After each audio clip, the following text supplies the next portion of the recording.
Twayongera mu mawulire gaffe ag'omunyo ku 3 abayizi abali mu 1543 be batikiddwa olunaku olwaleero ku ttendekero ekkulu erya Uganda Matters University mu bitundu by'enkozi. Wabula bakulukusizza ku maziga oluvannyuma lw'okukizuula nti omu ku bannaabwe abadde ateekeddwa okutikkirwa naye bw'atyo yafiiridde mu kabenje akabaddewo ssabbiiti eno akakoleddwa baasi eya link.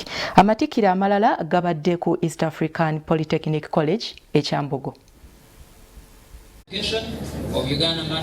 ENYIIKE ku matikkira g'omulundi ogwa-27 ku ssettendekero wa Uganda Matters University enkozi mu Mpigi, omu ku bayizi Charles Mushabe abadde alina okutikkirwa PhD mu byenjigiriza bwe kyasanguziddwa nti yafiira mu kabenje ka baasi ya link, era batikkidde ekifaananyi anti mu katebe w'abadde alina okutuula olunaku olwaleero ekifaananyi kye kye kituuziddwawo.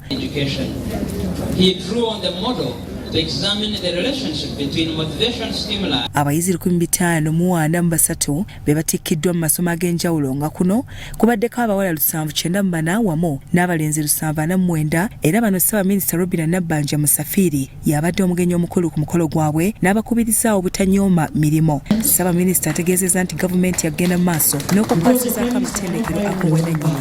Yunivasite yaffe esabye gavumenti egikwatireko bali mu kuzimba faculty ya law. Mumanyi nti gavumenti yaffe ebadde supportinga private universities na wano obuyambi tubadde tubuleetawo era ejja kuyamba kubanga kyetaagisa. Obatikkiddwa mwe mubadde n'omubaka omukyala akiikirira disitulikiti ya Mubende mu Paalamenti y'eggwanga Honorable Hope Nakazibwe Grenia, amyuka Ssenkulu wa Uganda Matters University Nkozi Professor Patrick Kyamanywa ategeezezza nti abayizi babawadde obukugu obumala okusobola okwetandikirawo emirimu. Tubawadde buli kye beetaaga mu ngeri ya sikiiru, obumanyirivu n'engeri egy'okuteeka obumanyirivu obwo mu nkola. Ate ekisingira ddala obukulu tubayigiriza disipulini. Disipulini kye kintu ekimu ekitandise kati okwonoona Uganda yaffe oba olyawo. N'omumyuka w'omubaka wa President Division y'e Nakawa asabye abavubuka abayivu n'abatali bulijjo okukolerera okukuuma emirembe mu ggwanga. Ono abadde ayogerako eri abayizi abatikkiddwa ku ttendekero erya East African Polytechnic College Kyambogo n'ategeeza nti okusoma n'obuyivu tebigasa nga tokuumye mirembe. Balina okwagala Uganda kubanga yensi gye balina leero, yensi gye balina okuba naye enkya ate nga yensi y'abaana baabwe. Associate Professor Reverend Ngwabe Dennis ku lw'ettendekero agamba bawa obukugu eri abantu bonna abasomako n'abatasomangako. Tufaayo nnyo okulaba nti omuntu yenna ng'alina omulimu gw'akola tukubangula n'osobola okuweereza ng'omuntu omukugu kye tuyita professional. Abamu ku bayizi abatikkiddwa abattuludde mu myaka baliko okulambika okw'enjawulo n'amagezi ge bawadde eri abato.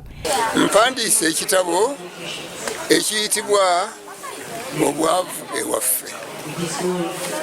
Munsabire nfune ssente nfulumye ekitabo kino bwe mulikisoma mulijjukira byenjogera kati. Naye kyenjagala njagala okufuula omulimu, abantu bagufuula omulimu, abantu abayengetera okukona bajje basomese kaakati in future awatali wala nnyo saawa eno tuzimbye Lufula emukolo era kumpi ewedde Lufula eyo ejja kwagala embizi ezitaka wansi wa kikumi. Byamutalemwa Vincent Kizito ne Muhammad Wamala, Soul TV, Omunyo.